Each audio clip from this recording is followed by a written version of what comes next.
The world hadn't ended yet, but it had begun to hold its breath. Oleg arrived before the first light. The air tasted of wet iron and old secrets. There sat the VL80, the last giant of a disappearing era, still humming with a life others had forgotten. He treated it less like a machine and more like a companion that had endured decades of silence. Inside the cab, the smell was familiar. Ozone, dust, and cold tea. The systems began to wake. One by one, the needles stirred, a slow awakening of ancient power. The radio chatter was fragmented, echoes of a network that was slowly coming apart at the seams. The schedules were irregular now. The freight yards were empty, yet the rails still hummed. The world was still functioning, but only barely, like a clock that had forgotten to stop.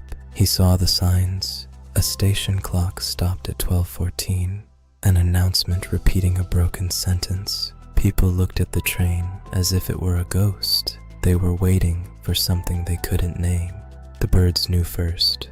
They left the wires in a single sudden motion, leaving the silence heavier than before. Oleg didn't look back. He adjusted the speed, listening to the metal breathe. He sensed the change, but he refused to dramatize it. There was still a job to do, order to maintain. The towns were gray, the factories still. Only the locomotive seemed to know where it was going. The dispatcher's voice cut out mid-sentence.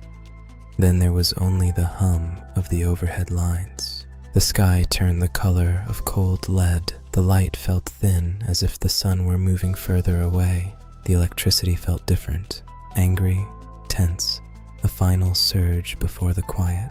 He kept his eyes on the horizon. If the world was going to break, it would find him at his post.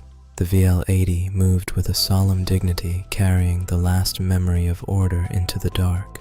The radio went silent. The fragmented voices were gone. There was only the wind and the rails. It was the last ordinary day, a final calm before the irreversible change. Oleg didn't know what waited at the end of the line, but he knew the rails would take him there. The giant moved forward, heavy and majestic, until it was nothing but a spark in the gathering gloom, and then there was only the waiting.